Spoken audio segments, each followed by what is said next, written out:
সুপ্রিয় নবম শ্রেণীর শিক্ষার্থীরা, আজকের এই ভিডিওতে আমরা দেখব যে তোমাদের নবম শ্রেণীর যে হায়ার ম্যাথ আছে, উচ্চতর গণিত, এই বিষয়টি তোমাদের পরীক্ষাটি কিভাবে হবে সেই প্রশ্ন কাঠামোটি আমরা এই ভিডিওতে দেখব।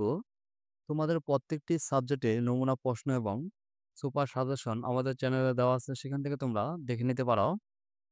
তোমরা যারা এখন আমাদের চ্যানেলটি সাবস্ক্রাইব করা নাই, সাবস্ক্রাইব করে পাশে থাকবে, আর যারা সাবস্ক্রাইব করেছো তাদেরকে অসংখ্য ধন্যবাদ। চলো আমরা দেখি নেই তোমাদের এই উচ্চতর গণিত নবম শ্রেণীর। প্রথমে থাকবে যে তোমাদের যে বহু নির্বাচনী প্রশ্ন থাকবে হচ্ছে 25টি। এই 25টির উত্তর দিতে হবে। এখানে তোমাদের 25টি প্রশ্ন থাকবে, এভাবে 25টির উত্তর দিতে হবে।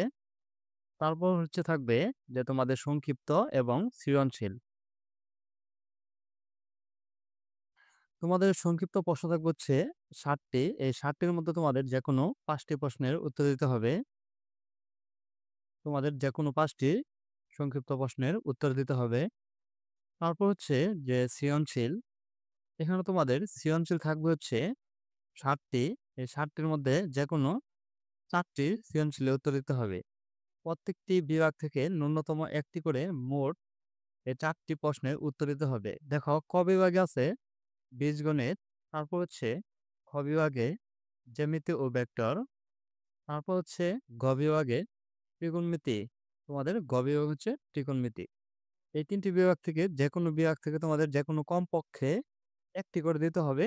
আর এই 60টি থেকে তোমাদের যেকোনো 4টি প্রশ্নের উত্তর দিতে হবে। এখন দেখো, এই যে এক নম্বর ক এর মান 2 এবং খ এর মান 4 এবং গ এর মান 4। এই মোট এই একটি সৃজনশীলে 10। এভাবে তোমরা এই 4টি সৃজনশীল দিবা, 4টি সৃজনশীলে টোটাল নাম্বার হবে 40। আমরা তোমাদের এই নবম শ্রেণীর যে উচ্চতর গণিত আছে সেই নমুনা প্রশ্নটি আমরা দেখে নিলাম। তোমাদের প্রত্যেকটি সাবজেক্টে নমুনা প্রশ্ন এবং সাজেশন আমাদের চ্যানেলে দেওয়া আছে, সেখান থেকে তোমরা দেখে নিতে পারো। পরবর্তী ভিডিও সবার আগে পেতে চ্যানেলটি সাবস্ক্রাইব করতে ভুলবে না। আর যারা সাবস্ক্রাইব করেছো তাদেরকে অসংখ্য ধন্যবাদ।